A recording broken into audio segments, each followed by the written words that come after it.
Bonjour la gang, bienvenue à la partie 2 de nos semences. Alors là, ça fait déjà un 24 heures que les semences ils baignent dans l'eau. Fait que je reviens vite sur la première partie. Pour faire ces semences fermières, ces propres semences à la ferme, on va vérifier nos lots. Fait que on prend des échantillons dans nos poches, dans nos big bags ou dans les silos, là, tout dépendant de vous autres, c'est quoi vos entreposages, puis comment vous êtes setupés. Puis après ça, là, on fait nos tests de germination pour savoir nos semences, est-ce qu'elles sont bonnes pour ressemer, leur taux de pourcentage de germination, puis de voir aussi leur taux de vigueur. Fait que là, on va pouvoir commencer à tout calculer ça, là.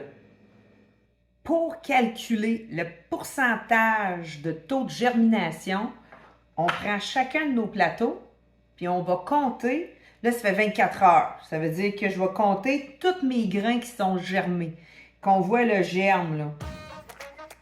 Fait que là, qu'est-ce que je vais faire? C'est que je vais juste tasser les grains qui ont un germe d'un côté, en faisant bien attention de ne pas briser le germe en les tassant.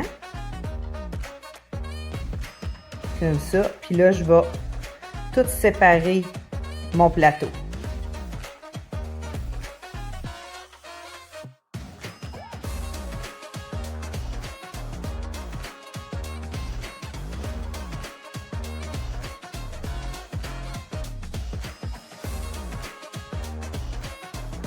Là, je les ai toutes séparées. Donc, le côté qui sont germés, l'autre côté ici qui n'ont pas encore germé. Fait que là, dans mon 24 heures, je vais calculer tout le nombre de grains qui sont germés par rapport aux non germés. Je vais me faire ma règle de 3 pour connaître le pourcentage de taux de germination. Puis là, ensuite, je vais pouvoir vous dire aussi son taux de vigueur. Fait que là, je vais calculer mes grains. Fait que tous ceux-là qui sont germés, je peux y tasser. 2, 4, 6, 8, 10. Puis là, je me fais des petits paquets de 10. Comme ça, je vais pouvoir tout compter ça. 2, 4, 6, 8, 10. Et ainsi de suite.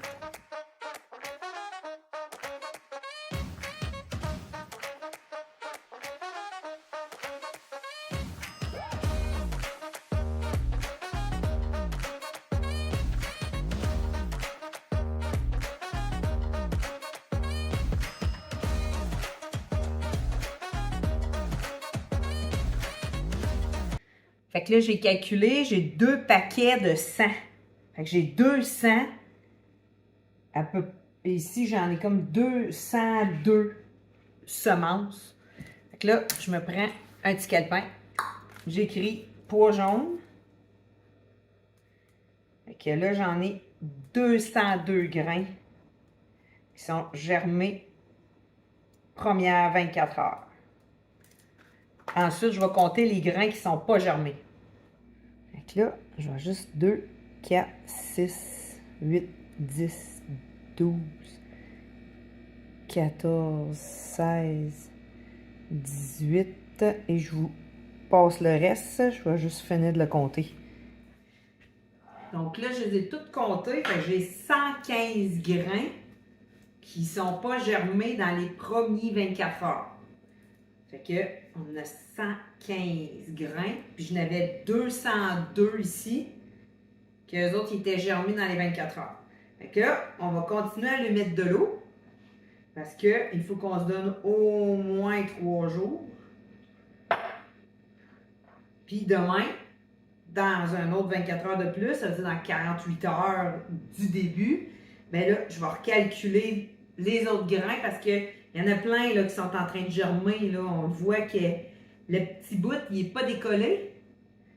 Mais il est là, là. Il est blanc, blanc, blanc foncé. Fait que eux autres, le taux de germination va être très, très bon là, dans ce lot-là.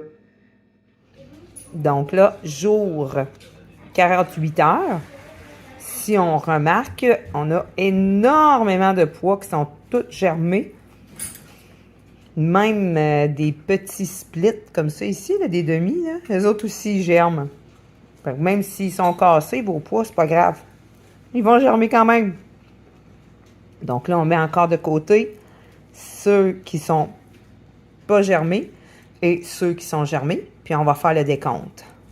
Alors là, si on remarque, ici, j'en ai 18 qui n'ont pas germé après 48 heures.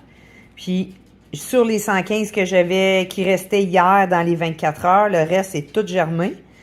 Puis ça ici, c'est nos 200 de la journée d'avant. Fait que là, on va calculer le pourcentage exact avec notre petit calepin. Si j'additionne mes 202 plus 115, ça me fait 317, puis il m'en reste 18. Donc, c'est 299 sur 317. Ça me donne combien sur 100 pour mon pourcentage? Ce qui nous fait 299 fois 100 divisé par 317, 94% de taux de germination. Wouh! Ça, c'est excellent. Salut la gang! Alors là, je suis rendue à ma 3e journée, donc mon 60 heures, parce que je veux vraiment vous montrer comment on fait pour calculer le taux de vigueur. Fait que le taux de vigueur, là, il me restait 18 semences à germer sur mes 317 de qu'est-ce que j'avais pris en note. Donc là, ce matin, boum, on se lève, il m'en reste 4, 5. 5 qui sont pas germés. Puis le reste, c'est tout des beaux gros germes. Donc là, mon calcul, ben pour ce pourcentage-là, je vais faire, j'en avais 317. Donc là, j'étais à 317 au total de semences. Moins 5, ça fait 312 fois mon 100% divisé par 317, ça me fait 98,4% de taux de germination en 3 jours, donc en 60 heures. Puis, hier, en 48 heures, on avait 94%. Et là, j'étais à 98,4%. Fait que le taux de vigueur, moi, je me donne 3 jours. Mes 3 jours, la première journée, me semble que c'était 63 ou 64%. C'est excellent, ça, dans le taux de vigueur. Le 48 heures, j'ai 94% de mes semences qui germent. Puis, en 60 heures, donc 3 jours, j'ai 98,4% de mes pois qui germent. Ça veut dire que souvent, les semences, c'est entre 2 à 7 jours qui peuvent germer. Fait que moi, mon taux de vigueur, là, il est excellent. Ça veut dire que ce lot-là, il est super bon pour être utilisé pour mes semences. Au printemps, je vais refaire encore l'exercice pour savoir est-ce que j'ai perdu du taux de vigueur pour vraiment sélectionner ce lot-là. Maintenant, on va calculer l'économie, l'argent qui reste dans nos poches qu'on va garder.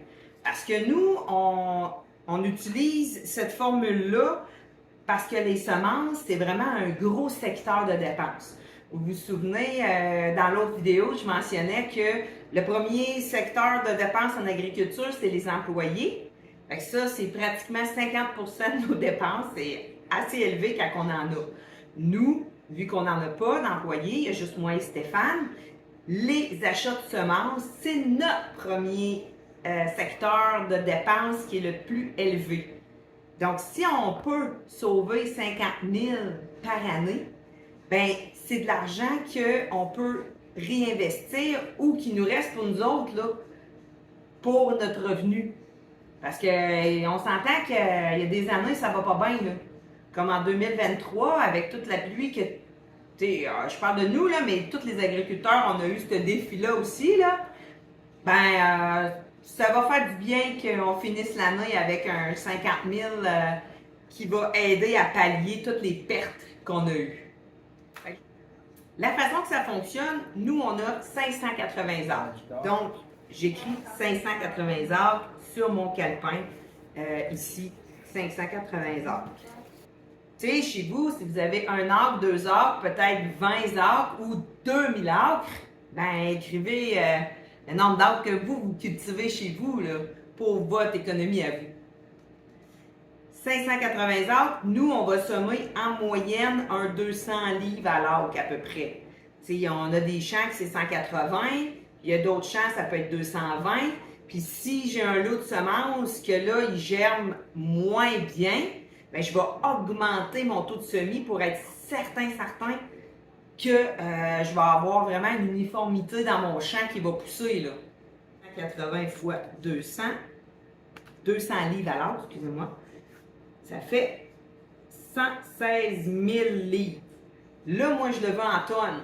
Fait qu'il faut que je le divise par 2,2 pour aller chercher des kilos. Ce qui veut dire, en kilos, je vais semer 52 727 kilos. Si je mets mes... Si j'ai des kilos, je vais en tonnes, bien là, je vais tasser ici. Ça va me prendre 52 tonnes 727 à peu près de semences pour tout semer nos champs. Quand tu achètes des semences, ben c'est au moins 1000 à 1200 piastres, tout dépendant qu'est-ce que tu achètes comme semence. Tu sais, si on achète du trèfle, ça va être pas mal plus cher que si on achète de l'orge. Mais un dans l'autre, là, les semences, là, c'est pas mal 1000 piastres à 1200 piastres. Vraiment bien calculé, on a 580 acres. Et en moyenne, ben, on paye pas mal tout le temps 1200, 1400 piastres la tonne quand on achète des semences. Fait qu'avec 580 acres, nous autres, on avait dit qu'on avait 200 livres à l'acre, 116 000, on divise ça, ça veut dire 52 700. 700 fois 1200 livres, 1200 $, excusez-moi. Alors, le 1200 $, ça nous fait 63 240 par année. Que faudrait que je paye pour acheter mes semences? Là, vous allez me dire, ouais, mais Julie, tes semences, si tu les prends chez vous, tu les vends pas. C'est vrai. Mais on les vend beaucoup moins cher.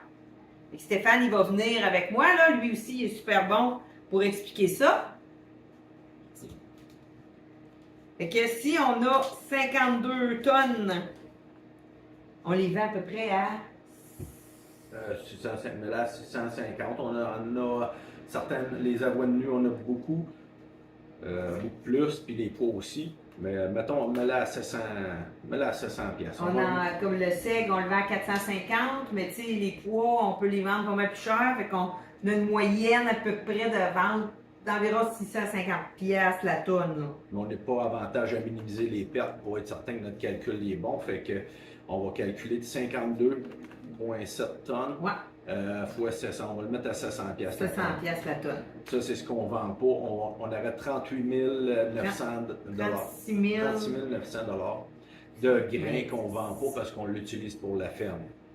La différence, c'est 63 240. 240. Ça, c'est le 63 000. Ça, c'est si on les achète à 1200 piastres. J'ai fait un 40. Moins le 36 890 que là, on ne vend pas, parce que normalement, on les vendrait. Fait que 26 350. 26 350 piastres que ça, on n'a pas à payer, là. Il ne passera jamais dans les dépenses. Fait que normalement, c'est ça. Nous, on ajoute quand même tout le temps 10 000 de semences par année pour rafraîchir les semences. Sauf qu'on ne serait même pas obligé, mais on vérifie que notre méthode marche toujours. On le compare toujours avec des semences achetées, puis à date, nos semences battent les rendements des semences achetées. Fait que ça confirme que notre décision de prendre nos semences est bonne.